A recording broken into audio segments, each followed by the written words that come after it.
अस्सलाम वालेकुम। उम्मीद है आप सब खैरियत से होंगे। हमने इंग्लिश का एक टॉपिक शुरू किया था पार्ट्स ऑफ स्पीच के बारे में। तो मैंने बताया था वर्ड्स के मुख्तलिफ कैटेगरीज हैं, जो 8 कैटेगरीज थी उसके नाम बताए थे। तो उसकी डिटेल में आप सबसे पहले हम देखते हैं नाउन के बारे में। ठीक है, नाउन के बारे में। नाउन को उर्दू में कहते हैं इस्म। ठीक है, इसके बारे में, इस्म के बारे में आपने पढ़ा हुआ है कि किसी जगह, शख्स या किसी भी उसका नाम होता है। ठीक है, तो नाउन भी इंग्लिश में भी इसी चीज़ को कहेंगे। ठीक है, एक वर्ड है जो किसी भी चीज़ को नाम देता है। ठीक है, a word that names something such as place, ठीक है, पर्सन, सिटी। ठीक है, किसी भी चीज़ को ये उसका नाम देता है। ठीक हो गया।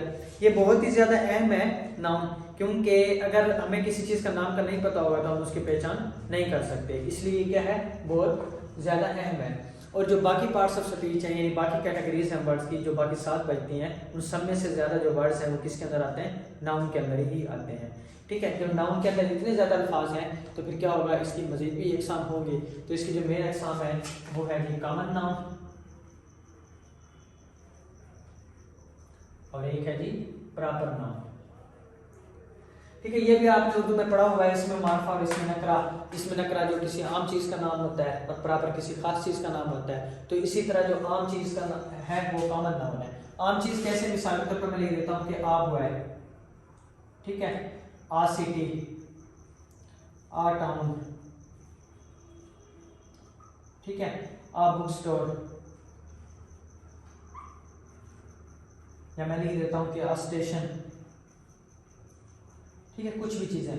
अब हमें नहीं पता बॉय जो लिखा है कौन सा बॉय है। ठीक है, कोई आम ही बॉय हो सकता है ना, आ सिटी कोई नहीं पता। अगर मैं आ बॉय को मिसाल के तौर पर नाम लिख के देता हूँ कि अली, ठीक हो गया, ये प्रॉपर हो जाएगा। आ सिटी है, मैं यहाँ पे सिटी का नाम लिख देता हूँ फैसलाबाद। ठीक है, तो ये प्रॉपर नाउन बन जाएगा। ठीक है, अगर आ टाउन को मैं कोई नाम देता हूँ, मिसाल के तौर पर फरीदाबाद टाउन लिख देता हूँ, तो ये क्या है, ये प्रॉपर नाउन बन जाएगा। इसी तरह आप बुक स्टोर है, कौन सा बुक स्टोर। ठीक है, अगर मैं लिख देता हूँ नवीद बुक स्टोर, तो फिर ये क्या है, प्रॉपर नाउन बन जाएगा, नवीद बुक स्टोर। इसी तरह स्टेशन है, कौन सा स्टेशन। ठीक है, मैं लिख देता हूँ मुल्तान स्टेशन, तो फिर क्या होगा, ये प्रॉपर नाउन बन जाएगा। ठीक है, इस चीज की समझ आ गई है ना आपको, प्रॉपर नाउन और कॉमन नाउन की। ठीक हो गया। इसके बाद जो है एक और कैटेगरी है काउंटेबल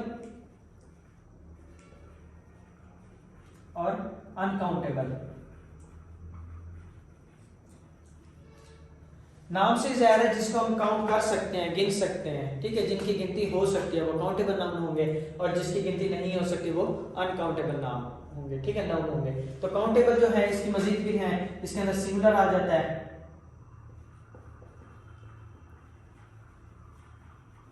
और दूसरा जो है प्लूरल आ जाता है। ठीक है, जो एक होगी उसको वैध कहेंगे और जो ज्यादा होंगी उसको जमा कहेंगे। ठीक हो गया। अनकाउंटेबल जो है फिर इसको मजीद हम देखते हैं।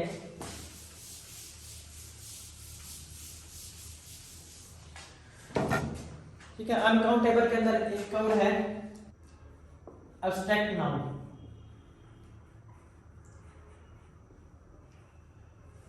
ठीक है, एब्स्ट्रैक्ट नाउन ऐसी चीजें जिसको हम नहीं देख सकते।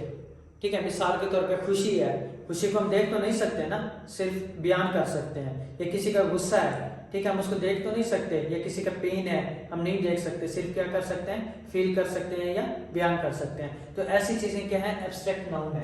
जैसे कि पेन हो गया, ठीक है, खुशी होगी। अच्छा, दूसरी चीज ये है ना, इनको हमेशा हमने सिंगल यूज करना है। ठीक है, ऐसे तो हम नहीं कह सकते ना, किसी को कहा है आज तक आपने कि आपको मिलके मुझे 10 खुशी हुई है, नहीं कहते ना, खुशी हुई है कहते हैं। तो हमने क्या यूज करना है, इसको सिंगुलर यूज करना है हमेशा, जमा के अंदर इसको यूज नहीं करना। अच्छा, इसी तरह कुछ जो होते हैं हुनर वगैरह होते हैं, जिस तरह आर्ट्स एंड साइंस जो हो गए, इसको भी हम एब्स्ट्रैक्ट नाउन कहते हैं। ठीक हो गया। मिसाल के तौर पे भी हम लिख देते हैं ग्रामर, म्यूजिक। ठीक है, ये हुनर, जो जो चीजें हैं आर्ट्स और साइंस, ये भी एब्स्ट्रैक्ट नाउन के अंदर आती हैं, और इसको हम क्या करते हैं, सिंगुलर के अंदर लिखते हैं। इसके अलावा एक और है कंक्रीट नाउन।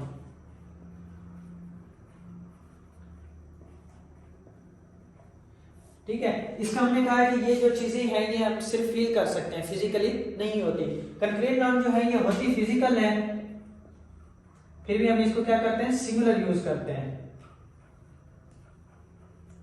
मिसाल के तौर पे मेटल्स हो गए, मेटल्स के अंदर जो है आयरन है, आयरन को हम आयरन कहेंगे, आयरन्स नहीं कहेंगे, ठीक है, आयरन्स नहीं कहेंगे। इसी तरह हम गोल्ड्स नहीं कहेंगे, ठीक है, गोल्ड को गोल्ड ही पढ़ेंगे, ठीक है। इसी तरह सिल्वर हो गया, सिल्वर को हम सिल्वर पढ़ेंगे, सिल्वर्स नहीं पढ़ेंगे, ठीक हो गया। इसके अलावा जो लिक्विड होते हैं, लिक्विड्स जिस तरह के मिल्क हो गया, ठीक हो गया, इसको भी हम क्या करते हैं, सिंगुलर यूज करते हैं। तो इसको हम इस तरह नहीं लिख सकते कि आई हैड अ मिल्क, ठीक है, नहीं लिख सकते, आ मिल्क नहीं लिख सकते क्योंकि ये अनकाउंटेबल है। ऐसे तो कह सकते हैं आ गिलास ऑफ मिल्क, ठीक है, एक जो दूध का गिलास है, लेकिन आ मिल्क नहीं कह सकते, ठीक हो गया। इसके अलावा एक होते हैं collective noun.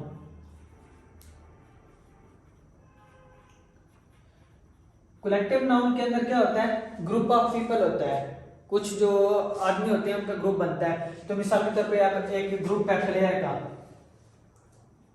Group of player, इसको हम क्या कहेंगे, टीम कहेंगे। ग्रुप ऑफ प्लेयर को टीम कहेंगे, या ग्रुप ऑफ क्राउड जो है उसको पीपल कहेंगे। तो ये कलेक्टिव नाउन है। इसके बाद हम देखते हैं integration of noun with article.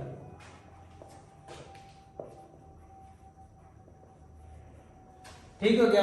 Noun के साथ जो है आर्टिकल का जो है खास ताल्लुक है, ये एक दूसरे के बगैर नहीं रह सकते।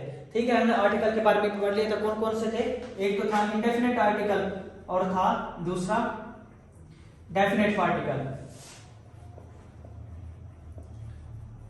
ठीक हो गया। इंडेफिनेट आर्टिकल जो है ये सिंगुलर हो, सिंगुलर के साथ ही लगेगा। ठीक है, सिंगुलर के साथ ही, जब ये इंडेफिनेट आर्टिकल कौन से थे, ए और एन, ए और एन। अब ए का हमें पता है ए किसके साथ लगना है, जो वावल के साथ शुरू होते हैं, और ये जो कॉन्सोनेंट के साथ शुरू होते हैं, और जो एन है वो किसके साथ शुरू होगा, जो वावल थे। ठीक है, ए कॉन्सोनेंट के साथ और एन वावल के साथ जो होगा उसके साथ लगेगा। अच्छा, इंडेफिनेट आर्टिकल जो है सिंगुलर के साथ और जो है कंक्रीट इसके साथ लगेगा, काउंटेबल यानी जो है उनके साथ लगेगा। ठीक हो गया। दूसरी चीज ये याद रखनी है आपने, इंडेफिनेट आर्टिकल जो है ये हमेशा किसके साथ लग रहा है, सिंगुलर के साथ। लेकिन जो डेफिनेट आर्टिकल जब नाउन होगा तो डेफिनेट आर्टिकल जो है सिंगुलर नाउन के साथ भी लगेगा और प्लूरल नाउन के साथ भी लगेगा, ये दोनों के साथ लग सकता है। ठीक है, लेकिन ये जो है हम अहम कोई प्रॉपर वो होगा उसके साथ लगाएंगे। प्रॉपर कैसे, मिसाल के तौर पे एक कुर्सी है, ठीक है वो प्रॉपर, या मैं ऐसे कहता हूं कि वो उस कुर्सी पर बैठा है जो कराची से मंगवाई गई है, तो कैसे कहेंगे, he is sitting in the chair which was imported from Karachi. ठीक है, अब ये जो है ना सिटिंग इन, ये प्रीपोजिशन, कुछ कहते हैं सिटिंग इन, सिटिंग ऑन, ये मैं प्रीपोजिशन के अंदर बताऊंगा। इसके अंदर फर्क है, अगर कोई चेयर होती है ना जिसके बाजू होते हैं उसके अंदर बैठते हैं तो सिटिंग इन होता है, बात चेयर ऐसे होते हैं कि बाजू नहीं होता तो उसका फिर सिटिंग ऑन कहते हैं। ठीक है, ये प्रीपोजिशन के अंदर हम देख लेंगे।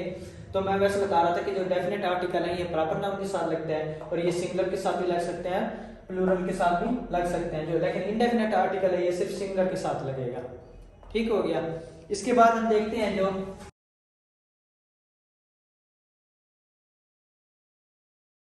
इसके बाद हम देखते हैं कि ये हम जमा कैसे बनाते हैं। ठीक है, जब भी हम किसी जो वैध हैं इसको जब हम जमा करते हैं तो कैसे करते हैं, इसके साथ हम SCAS का इजाफा कर देते हैं, SCAS का इजाफा करते हैं, ES का इजाफा उसके साथ करते हैं जिसके एंड पे X O C H S H वगैरह इस तरह होते हैं। अच्छा, एक चीज यहाँ पे एक है फिश, फिश की जमा क्या है, फिशेस।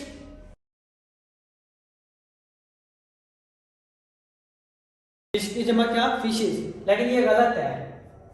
फिश की जमा जो होती है हमेशा फिश होती है। इसी तरह और चीजें भी हैं, हेयर है जैसे, ठीक हो गया, हेयर की जमा भी हेयर होगी। शीप, भेड़ जो है उसकी जमा भी शीप ही होगी। ठीक है, इसकी जमा फिशेस नहीं हो सकती। ठीक है, लेकिन हाँ ये कंडीशन है, ये एक रूल है कि अगर एक तालाब है उसके अंदर मुख्तलिफ जो है किस्म की मछलियाँ हैं, यानी उनकी ब्रीड मुख्तलिफ है, मुख्तलिफ किस्म की हैं, तो फिर हम कह सकते हैं फिशेस। लेकिन अगर हम ब्रीड एक ही हो, काफ़ी सारी मछलियाँ, तो उसको हम फिशेस नहीं कह सकते। ठीक हो गया। तो फिशेस हम किस कंडीशन के अंदर इस्तेमाल कर सकते हैं, जब ब्रीड मुख्तलिफ होंगी। अच्छा, दूसरा ये है, एक रूल तो ये हो गया जमा करने के लिए। दूसरा रूल ये है कि जब y होगा, y को हम क्या करेंगे, IES के अंदर तब्दील कर देंगे। IES के अंदर मिसाल के तौर पर लफ्ज है कंट्री, तो कंट्री को जब हम तब्दील करेंगे तो क्या लिखेंगे, कंट्रीज। ठीक हो गया। y की जगह पे हमने क्या लिख दिया, IES लिख दिया। इसी तरह एक और जो है रूल है कि अगर नाउन के एंड पे F या FE होगा, उसको हम किसके अंदर तब्दील कर देंगे, VES के अंदर। मिसाल के तौर पे लाइफ है, लाइफ को हम कैसे लिखते हैं, लाइव्स। नाइफ है, नाइफ को हम कैसे लिखते हैं, नाइफ्स। ये जो F या FE है उसको हमने किसके अंदर तब्दील कर दिया, VES के अंदर। ये जो जिस नाउन के अंदर ये कंडीशन लगती है, SES Y के साथ IES तब्दील हो गया, F या FE के साथ VES तब्दील हो गया, इन नाउन को हम कहते हैं रेगुलर नाउन। क्या कहते हैं, रेगुलर नाउन। इसके अलावा और भी नाउन है जो इररेगुलर नाउन कहलाते हैं, यानी जिसके अंदर ये तीन जो कंडीशनें हैं ये नहीं अप्लाई होती, उसको हम क्या कहते हैं, इररेगुलर नाउन। तो उसकी हम जमा कैसे बनाते हैं, उसका जो तरीका है मुख्तलिफ है। मिसाल के तौर पे एक आदमी है, उसको मैन लिखते हैं, लेकिन जब हम इसकी जमा बनाएंगे तो क्या लिखेंगे, मैन लिखेंगे। ठीक है, ये रूल है। इसी तरह वुमेन हो गया, वुमेन की जब हम जमा बनाते हैं तो क्या लिखेंगे, वो मैन लिखेंगे। ये क्या है जी, इररेगुलर नाउन है। इसी तरह जो, ठीक है, माउस है, चूहा, ठीक है, उसकी जमा क्या है, माइस है। इसी तरह जो जुए हैं, ठीक है, जुओं को कहते हैं लाउस, जब वो जमा लिखेंगे तो उसकी जमा क्या बनेगी, लाइस। ठीक है, ये जो है तीन रूल ये अप्लाई नहीं हो रहे, तो ये कौन से हैं, इररेगुलर नाउन।